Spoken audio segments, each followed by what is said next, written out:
बिस्मिल्लाहिर्रहमानिर्रहीम। अस्सलाम वालेकुम। रेड आई न्यूज़ के साथ मैं हूं सना हुसैन। चलते हैं खबरों की जानिब। हुकूमत टैक्स निज़ाम के बुनियादी ढांचे को मुकम्मल तौर पर डिजिटल बनाने के लिए पुरज़्म है। वज़ीर ख़ज़ाना वाशिंगटन में वर्ल्ड बैंक के ज़ेर एहतमाम मुनक़दा regional round table on digital transformation in tax administration से बतौर मेहमान ख़ुसूसी खिताब में वफाकी वज़ीर ख़ज़ाना मोहम्मद औरंगज़ेब ने शुरा को फेडरल बोर्ड ऑफ रेवेन्यू की डिजिटल तब्दीली के मनसूबे और टैक्स निज़ाम की जदीद शफाफ और मौसर इस्लाहात से आगाह किया। वज़ीर ख़ज़ाना ने बताया है कि FPR का ट्रांसफॉर्मेशन प्लान एक ऐसे निज़ाम की बुनियाद रखता है जो खुदकार, शफाफ और अवाम दोस्त हो। मोहम्मद औरंगज़ेब ने कहा है कि पाकिस्तान में टैक्स वसूलियों का हुजम GDP के 8.8% 2024 से बढ़कर 10.24% 2025 तक पहुँच गया है, जो हालिया टैक्स इस्लाहात के मुस्बत नताइज की अक्कासी करता है। उन्होंने मज़ीद कहा है कि हुकूमत टैक्स निज़ाम की बुनियादी अमल को मुकम्मल तौर पर डिजिटल बनाने के लिए पुरज़्म है ताकि मईशत के साथ बेहतर इंतज़ाम, दस्तावेज़ी अमल में बेहतरी और शफाफियत को फ़रोग़ दिया जा सके। वज़ीर ख़ज़ाना ने कहा है कि पाकिस्तान कस्टम्स में अंडर इन्वॉइसिंग पर काबू पाने और तजारत में सहूलत पैदा करने के लिए भी मुतअद्दिद इक़दाम जारी हैं। उन्होंने कहा है कि हुकूमत FPR की कारकर्दगी मज़ीद बेहतर बनाने के लिए अफ़रादी क़ुव्वत की सलाहियत में इजाफ़ा और तंज़ीमी ढांचे की इस्लाह पर ख़ुसूसी तवज्जो दे रही है। पाकिस्तान से तनाज़ा पर अफ़गान ताजिर परेशान, ट्रकों पर लदे सब्जियां और फल खराब होने लगे। अफ़गान तालिबान का पाकिस्तान से तनाज़ा अफ़गान ताजिरों के लिए परेशानी का सबब बन गया। पाकिस्तान में दाखिले के मुंतज़िर ट्रकों पर लदी सब्जियां और फल गलने सड़ने लगे। नुकसान के पेश नज़र ताजिर अफ़गानिस्तान की मार्केटों में अपना माल औने पौने दामों बेचने पर मजबूर हैं। बताया जा रहा है कि टनों के हिसाब से अंगूर खराब होने पर ताजिरों को बड़ा नुकसान हो रहा है। दूसरी जानिब पाकिस्तान से ताल्लुकात बेहतर करके तजारत बहाल करने का मुतालबा जोर पकड़ गया है। वाज़िया रहे कि गुज़िश्ता रोज़ फेडरल बोर्ड ऑफ रेवेन्यू की जानिब से कराची बोर्ड से अफ़गान ट्रांसिट ट्रेड की ट्रांसपोर्टेशन रोकने के अहकाम जारी किए जाने के बाद कंटेनर्स की तवील कतारें लगी हुई हैं। ज़राए का बताना है कि सैकड़ों कंटेनर्स गाड़ियों पर लोड खड़े हैं और सैकड़ों कोयटा और पेशावर के रास्तों में खड़े हैं, जबकि ड्राइवर्स बॉर्डर खुलने का इंतजार कर रहे हैं। मरीम नवाज शरीफ से काबीना में शामिल होने वाले नए वज़रा की मुलाकात में पार्टी, सियासी अमूर और मुल्की हालात पर गुफ्तगू हुई। अमन व अमान की सूरत हाल के हवाले से भी तबादला ख्याल किया गया। वज़ीर आला पंजाब मरीम नवाज शरीफ ने सूबाई वज़ीर कानून राना मोहम्मद इकबाल खान और सूबाई वज़ीर मेहनत इंसानी वसाइल ख्वाजा मोहम्मद मंशा भट्ट की काबीना में शमूलियत खैर मकदम किया।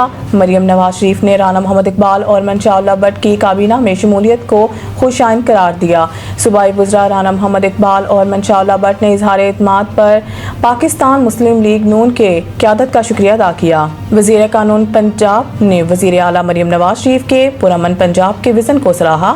वज़ीर आला मरीम नवाज शरीफ ने फैक्ट्री वर्कर्स और मजदूरों के रजिस्ट्रेशन में शफाफियत की हदायत की और सूबाई वज़ीर मेहनत को मुकर्रर करदा अजरात की अदायगी यकीनी बनाने का हुक्म दिया और कहा है कि शहरियों की जान माल की हिफाजत हमारी पहली तरजीह है। सूबाई वज़ीर कानून राना मोहम्मद इकबाल खान ने कहा है कि चंद माह की कलील मुद्दत में सूबा भर में अमन व अमान की फ़िज़ा बेहतर हुई है। हालिया सैलाब से मईशत को 822 अरब रुपए का नुकसान, 70 अजला में 65 लाख से ज़ायद अफराद मुतासिर। इस्लामाबाद पाकिस्तान की मईशत को हालिया सैलाबों के बायस 822 अरब रुपए के भारी नुकसानात का सामना करना पड़ा है, जिनसे मुल्क के 70 अजला में 65 लाख से ज़ायद अफराद मुतासिर हुए। मनसूबाबंदी और इक़्तिसादी अमूर डिवीज़न की सरकारी दस्तावेज़ात के मुताबिक सैलाब के बायस ज़राअत और इंफ्रास्ट्रक्चर बुनियादी ढांचा सबसे ज़्यादा मुतासिर होने वाले शोबे हैं। रिपोर्ट में कहा गया है कि पाकिस्तान को अपनी तारीख की शदीद तरीन मानसून सैलाबों में से एक का सामना है, जिससे इंफ्रास्ट्रक्चर, रोजगार और बुनियादी खदमात को तबाहकुन नुकसान पहुंचा। इब्तदाई तखमीनों में नुकसान 744 अरब रुपए बताया गया था, जो अब बढ़कर 822 अरब रुपए तक जा पहुंचा है। लाहौर दुनिया का आलूदा तरीन शहर पाकिस्तान फ़िज़ाई आलूदगी में पहले नंबर पर आ गया। माहौलियाती निगरानी के माहिरीन के मुताबिक लाहौर में ओस एयर क्वालिटी इंडेक्स 304 रिकॉर्ड किया गया। جو انسانی صحت کے لیے نہایت معزز سطح قرار دی جاتی ہے۔ اسی طرح بھارت کی دارالحکومت دلی اور پاکستان کے صنعتی شہر فیصل آباد میں بھی فضائی معیار تشویشناک ہے، جہاں ایئر کوالٹی انڈیکس 221 تک پہنچ گیا۔ ماہرین نے خبردار کیا ہے کہ 302 سے اوپر AQI انسانی صحت کے لیے انتہائی مضر ہوتا ہے، جس سے سانس سمیت دیگر بیماریاں بڑھنے کا خدشہ رہتا ہے۔ ماہرین کے مطابق فصلوں کی باقیات جلانے، گاڑیوں کے دھوئیں اور صنعتی اخراج کے باعث آنے والے دنوں میں فضائی آلودگی مزید بڑھنے کا امکان ہے۔ شہریوں کو مشورہ دیا گیا ہے کہ وہ غیر ضروری طور پر باہر نکلنے سے گریز کریں اور ماسک کے استعمال کو یقینی بنائیں۔ دوسری جانب محکمہ تحفظ ماحولیات نے آلودگی پھیلانے والے عناصر کے خلاف آپریشن جاری رکھا ہوا ہے، جبکہ ضلع انتظامیہ لاہور اور محکمہ ٹرانسپورٹ نے دھواں چھوڑنے والی گاڑیوں کے خلاف کریک ڈاؤن مزید تیز کر دیا ہے۔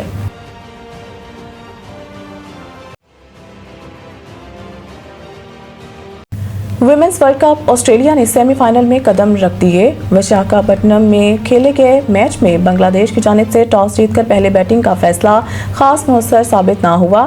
بنگلہ دیش کی ٹیم ابتدا سے ہی مشکلات کا شکار رہی اور مقررہ اوورز میں 9 وکٹوں کے نقصان پر 198 رنز بنا سکی۔